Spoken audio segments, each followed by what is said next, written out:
as of this moment, it is, 6:45 p.m. Eastern Standard Time, ahead of Game 3.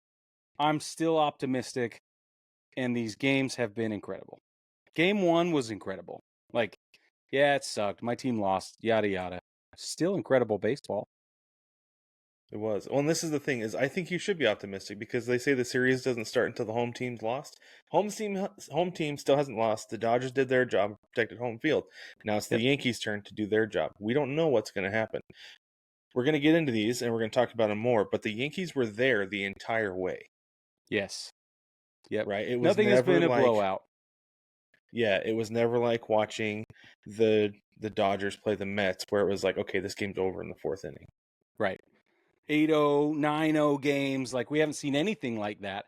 And we acknowledged, let me formally state that we acknowledged the offensive superiority that the Dodgers simply possess. Like, they are just offensive juggernauts. And yet, they have been held in check for most of the first two games. Well, 10 runs between two games sounds like a lot, but for the team that put up what they did against the Mets, it is really not. It's not. But, I mean, and you can't say, well, if we take away the Grand Slam, because you can't do that. Like, it's there. Right. And I hear Yankees fans saying that. If we take away the Grand Slam, it's like, shut up. Freddie Freeman hit a Grand Slam. Okay? There's 4 runs right there. You can't argue with it. But ultimately, what it comes down to is, and we'll talk about it right now, because there were some real mismanaged pitching decisions in Game 1 on the Yankees side that I think are the reasons they lost the game, right? Obviously, their offense needs to come out and perform. Nobody's going to argue with that. They failed, absolutely. But I do think that some of those pitching decisions were just egregious, I guess is the right answer, the right word for it. So let's recap Game 1. Brief overview, just to give everybody an idea of what happened. The Yankees scored 3 runs on 10 hits, 1 homer. They had 14 total bases. They stole 4 in Game 1. They left 11 on base with 1 error. They went 1 for 8 with runners in scoring position. Hold that thought. Pause. Put a pin in it. I'm coming back. The Dodgers in Game 1. 6 runs on 7 hits, 1 homer. 16 total bases, 0 stolen, 4 left on base with 1 error. Now, here's the deal. They also went 1 for 8 runners in scoring position. Here's the deal. I said at the beginning of the playoffs, when the Yankees entered the ALDS, I said that if they lose, it will be because of the left on base statistic, right? You can you can find the reason in that one column. I've been saying it since the beginning. I stand by it. It's the same. 11-4, Brad. The Yankees left 11 men on base. You want to figure out why they lost? And went 1 for 8 with runners in scoring position. To me, that's the egregious part. And the Dodgers were the same, right? Like, and this is one of the things that makes Major League Baseball so hard. Is you can get guys in scoring position, but still getting them around is tough because there's something about the mentality of a big league pitcher that it changes, right? Yeah. Something changes when guys get into scoring position, and it's hard to get those guys around. You see it, like, if you've spent any significant amount of time watching baseball in the minor leagues and I've had a chance to talk to people who work in player development. We both had a chance to talk to people who work in player development. I've talked to people who specifically work to develop pitchers. And in the minor leagues, they have a number that they want the guy to reach. And it's a number of pitches, a number of innings, whatever. It's not, very rarely is it, well, if he gives up 5, we're going to pull him. Like, if he gives up 5, so be it. We want to see how he deals with adversity. Because the thing that separates the big league pitchers from the minor league pitchers is the way they deal with adversity. And guys getting into scoring position is the kind of adversity they're looking at. Guy getting shelled, how does he handle it? And so these guys, you're on the biggest stage. These are the best pitchers in the world. These are the best teams in the world this year. So you're going to have guys, Garrett Cole, Jack Flaherty, they can handle it. This is why the Yankees and the Dodgers go 1-for-8 with runners in scoring position. And the bullpens that helped get these teams here, the mental makeup of these guys is part of what got these teams here. And the result is 1-for-8 with runners in scoring position. And it's infuriating as a fan to watch it. Absolutely infuriating. Yeah. 11 guys left on base is egregious. Oh, man. But here's the thing, though, Brig. So bad. The Dodgers scored 6 and still left 4 on base and still went 1-for-7 runners in scoring position. It's hard. It's hard to score runs in baseball. The fact that there were 9 runs scored in that first game, there were 5 scored in the 10th inning alone. Exactly. And, yeah. So let's talk about pitching, specifically starting pitching. Great segue into that. Cole, 6 innings pitched, 4 hits, 1 earned run, 4 walks, 4 strikeouts. Didn't give up a bomb. He threw 88 total pitches. He was pulled with 88 pitches. Strike 1, Booney. Sorry, pal. Can't. So here's why the tough you did thing, it. though. I get it. I don't like it. So I got to look real quick because I'm curious when in the order he was pulled. Well, and it was a matchup decision. It was. Right. But I don't know. He was dealing.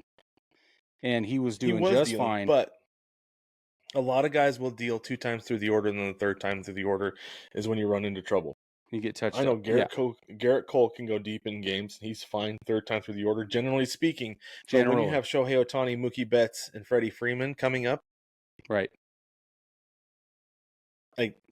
That's, to me, I don't know. I feel like that's when it's kind of like, okay, I get it. You don't love it. You don't love to see it. You want to see him continue to battle. But at the same time, though, it's like, so he was pulled right after. So he went through the top of the order 3 times. Right. It was right after Teoscar Hernandez, who hit a single to center field. That's what I'm saying. And then Max Muncy got hit by Clay Holmes. That was... So with 1 runner on, right? How many outs was that? Nobody out, because that was Hernandez led off the bottom of the 7th inning. Okay, so he gives up a single, a leadoff single, and there's nobody out, and he's dealing, and he's your best chance at running any sort of depth in these games, and you have to win game 1. And you have the lead in game 1. And you pull him. Like, it just... And I know in retrospect, it's a lot easier to call foul. I get it. And even in that moment, a friend of mine asked me, he's like, what do you do? How long do you leave Cole in? I'm like, you wait to see. Depends on how much trouble he gets into. Depends on if we get runners on. But 1 runner on? I don't know, man. So do you want Clay Holmes coming in with runners on 1st and 2nd, nobody out, though? No. I don't want Clay Holmes coming in at all. Well, I understand that, but that's the thing, is that after the Teoscar Hernandez single, then it was Max Muncy. Yeah. Then it was Kike Hernandez, who executed a perfect sac bunt, by the way. It was the most beautiful bunt I've ever seen, in the perfect situation with, I mean, it could not have been more picture perfect. Right. So this is the thing, though. So I'm going to agree with you here on this, though. I think you let Cole pitch to Muncy. Mm-hmm. And then you probably have the sac bunt by Kike Hernandez.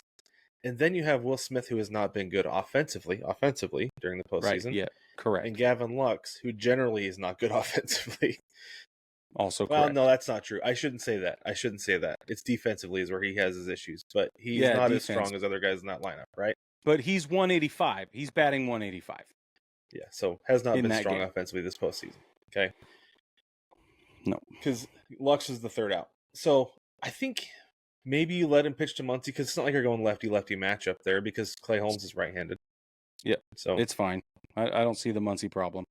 Unless they saw a matchup where they've seen each other enough times and it's like, well, Garrett Cole gets touched up by Max. I don't know. I haven't that looked might that be the deep case. into it. I don't that know. might I don't be feel the case. I don't feel like they've seen each other enough, though, because I don't either. they've been in National League, American League pretty much their entire careers because Garrett Cole's been in the American League for most of his career. So Yep. I don't So know. I'm just saying, I feel like that was a weird decision. Friggin' Clay Holmes comes in, and his first 3 pitches were just awful. They're so bad. Yeah. Oh, man. They He were, settled down a little bit.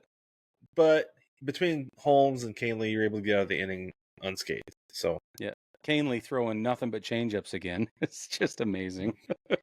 Dude, junking it that's up so while everybody else crazy. is throwing 100 miles an hour. Yeah. He definitely changes the speed. The look definitely shifts. So let's move over to Flaherty. So Cole's ERA ended at 2.82. Okay. Let's move over Is that for the postseason or for the game? For that's postseason, yeah. for, I think that's for the postseason. I'm going to double check right now, but I'm pretty Okay. sure. Oh, I'm in the wrong screen. While you look that up, I want to talk about Jack Flaherty for a minute. So he went 5 1/3, gave up 5 hits, 2 earned runs, 1 walk, struck out 6. He gave up a Giancarlo Stanton nuke. Yeah. Oh man. Like, have you seen? I love looking at the pictures of that where everybody's watching that ball. Where he's standing there watching it. Flaherty's watching the catcher and the umpire watching it, and then later they show the video of Freddie Freeman just watching crossing with his arms, just folded. like, holy moly. He had a perfect line of sight to it as well, because that looked like he wrapped it right around the foul pole. It wasn't quite that bad, but that was it. That was all that Flaherty got touched up for. And so this is the thing. Yeah. So I said coming into this series that I was worried about Dodgers pitching. I should have specified starting pitching because there's no reason to worry about their Dodgers bullpen. I agree. I feel the same way. This is the thing, is we failed to mention their record tying streak where they went 33 consecutive innings without giving up a run. We did fail to mention that. And I should have specified that I was worried about Dodgers pitching because I didn't have a whole lot of confidence in Jack Flaherty. Yep. Which I like Jack Flaherty. Yeah. I liked him in Detroit. Liked him in St. Louis. I like him in LA. I thought it was a great pickup. But this is how things have gone for him so far this postseason. He gave up 4 in 5 1/3 against the Padres in the division series. And then he went out in game 1 of the NLCS and was lights out for 7 innings. 2 hits, shutout ball, struck out half a dozen, right, in game 1. But then he comes out in game 5. And Brig, I was talking to you, I think, when that game started, when game 5 started. I said, I don't like the way Flaherty looks today. Yeah, he looks bad. I don't think he's got it. Yeah, that's what you said. He got touched up for 8 after 3 innings. Mm-hmm. And Dave Roberts came out and said that he wasn't feeling well. Based on what happened during the division series, I don't believe him because he hasn't given me a reason to. Yeah, I agree. And so that's two out of that too. Yeah, 2 out of his 3 starts where he's gotten touched up. Okay. Mm-hmm. And so I was worried about Flaherty coming into the World Series. At this point, though, I'm not. I think this is going to be the guy who we're going to see. 5 1/3, 5 hits, 2 runs. And those 2 runs, like I said, came off of a 2-run bomb from Stanton. Yeah, right. And that's going to one swing. Yeah, especially the way Stanton's rolling right now. Yeah. So he only walked 1 guy at a half a dozen Ks again, right? Yeah. 90 pitches. He locked it down. He got out there and did his job. Everything they asked him to do, he got it done. So he did. Good for Flaherty. Postseason ERA is now 6.1. 6.1, which is like, that was the thing that kind of worried me. But like I said, it's from those two innings where he got roughed, or 2 outings where he got roughed up. So, and really most of that was 2 innings. So right. Here's the scoring. Let's go through the scoring in game 1. Dodgers, nobody scored till the 5th inning, by the way, and it was the bottom of the 5th inning at that. LA scores 1 in the 5th on a Will Smith sac fly to right. Kike scores from 3rd. Okay. Then in the 6th is when Stanton homers. Soto comes in, 2 runs. It's lead change, 2-1. Dodgers tie it in the 8th. Mookie Betts has a sac fly to center. Ohtani scores. There's 1 run. New York answers back in the top of the 10th. Volpe grounds into a force. Tommy Edman that day played shortstop. That dude's amazing. Fumbled it. Had a difficult time trying to toss it out. Jazz scores from 3rd. Rizzo's out at 2nd on the force, which ended up being kind of like a crappy fielder's choice situation because they really could have turned 2, but they weren't able to. So Volpe's safe at 1st. 1-run scores, and then the grand slam, the friggin' salami in in the 10th. Now here's how the 10th goes. Let me explain how the 10th goes. Thanks, Brad. Bottom of the 10th, we've got Gavin Lux on first. Okay, Tommy Edman singles to second base, which at that point was Oswaldo Cabrera. Oswaldo Cabrera was brought in. Okay. He had problems defensively. Okay, so with 1 out, the Yankees brought in Nestor Cortez. He hadn't pitched in like. Hold on, let's talk about Okay. Oswaldo Cabrera and Tommy Edman here for a minute, because Tommy Edman got eaten up early in the game and had an error. He did. Right, Yeah. and then he had that where he fumbled the exchange, but that was a tough play. He had to dive to his left to get it. Was going to have to dig it out of his glove and flip it. Yeah, that's a big league play. He can make that play, but Yeah. also this is the thing, and this is, I know it's obviously not the same stage, but I can understand it from this aspect. Last Thursday night, my son had his last football game. Yeah, here you go. They were ending the flag football season with a tournament, and he had never played in a flag football tournament before. And I could Right. tell he was a little amped up because he plays center and center/tight end because everybody's eligible in flag football. Of course, but he snapped 2 balls over the quarterback's head. Yeah, he hasn't done that all season long. Has not Right. done it all year long. And so I went and talked to him. I was like, "Hey, I know you're a little amped up. Just take a breath. Just hit him in the chest and you'll be all right." He didn't have a problem the rest of the game. So I feel like Tommy Edman probably came out there a little amped up, right? Of course, Got chewed up by that ball. That happens. Yeah, it's going to happen to for sure. somebody at some point. I think it happened to Oswaldo Cabrera as well. I think he might have been a little amped up. Yeah. And when it came down to maybe not quite a routine play, but a little bit more difficult play, but not anything that was really super hard for a big leaguer. He was maybe a little amped up, and it chewed him up a little bit. And so I feel like in game 1 and 2 of the World Series, you're going to see stuff like that, and I'm willing to forgive it for that reason. Like, man, he's amped up, got a little bit of the big game jitters, and not because he's nervous, but because the adrenaline's pumping extra, right? Oh yeah. And so in Oz comes off the bench, straight cold. Yeah, so that's going to be his first chance. His first chance in the World Series. Of course, you're going to be amped up for it. Absolutely. I think so too. Yeah. So, okay. Sorry, go ahead. No, it's okay. So with 1 out, then the Yankees bring in Nestor Cortez. Nestor Cortez had not thrown a single live pitch in a game for 37 days. Okay? When Aaron Boone was asked later why, he said, "I just like the matchup." He had some great bullpen sessions, and you're like, okay, all right, that's fine. Oh, and you can see it. You can see it too, going lefty-lefty. Right? I can see it. You're gonna force Mookie Betts to go to the right side of the plate. Well, first you're going lefty on lefty with Ohtani. You're forcing Mookie Betts to the right side of the plate, but I think that their plan all along was to intentionally walk him no matter what happened. Right. Well, I guess if you got the bases loaded, you got nowhere to put him, but I'm just saying, like, weird pitching decision. Is there another lefty in the Yankees bullpen? I'd have to look deeper. Or is he the only one? Because I know the Mariners, the only guy they had this year was Saucedo for a long time. No, I don't. I feel like he's not, because I think Tim Hill's a lefty, right? And that's the decision that I think I would have made. But again, I don't know. He didn't have enough time to smoke his heaters before he got in, though. Well, and the thing is, it's like Nasty Nestor's been a starting pitcher most of the season. They brought him out of the pen like once when it mattered. Mm-hmm. Tim Hill is a lefty. Tim Hill comes out of the pen all the time. Dude's always amped up. He's been lightning in a bottle the whole time. I don't understand why the lefty-lefty matchup goes to Nestor Cortez instead of Tim Hill. I just don't understand. So I don't know. Freddie Freeman, let's see. Let me see if I can get this right. 224 plate appearances, okay, versus lefties, batting 250, 335, 427 with a 762 OPS. That's just this season. I saw a graphic that illustrated. There's certain guys, though, that it doesn't matter the splits.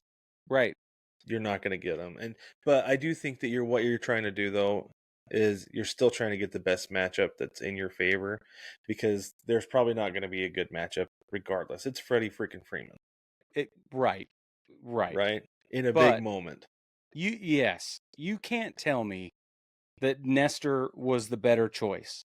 I'm not buying it. And I know I'm sitting there and they made the decision beforehand and I'm criticizing it after the fact. I got it. Okay, I know how this works. But still, I still don't see it on paper. Okay, it doesn't make any sense to me. Right. Yeah. Whatever. No, Game and ended. I get it. I get it. Grand salami. Okay. So all of Los Angeles broke out the mustard and the rye bread. It's pretty cool. And it was pretty cool. Like, let's be honest. Yankees fan, die hard, got it. I got to ask you though, Amazing. Brig, because in our house we could feel the vibe. We kind of knew this is what's going to happen. Did you feel it at your house? Like Freddie Freeman coming up, bases loaded. Were you kind of like, yeah, this is it? No. We didn't have a oh no. Right. The vibe was, this is a huge deal. Right. This is a big moment. Not, oh, it's over. No, it wasn't anything like that. Because at our house, so we were sitting there watching, and as Freddie was walking up, I looked at my wife. I was like, "This is Kirk Gibson vibes," and she had no idea. She's like, "Yeah, absolutely," you know. And I was like, "No, like he's gonna homer." She's like, "You think so?" I was like, "He has to, because this is like the same storybook all over again." Yeah. It's like Freddie Freeman's been nursing an injury forever. He missed a couple games, right? And then now you're game 1 in LA, and if he hits a home run, it's gonna end the game. Yeah, it's gone. And then sure enough, before I even finish the sentence. Yeah.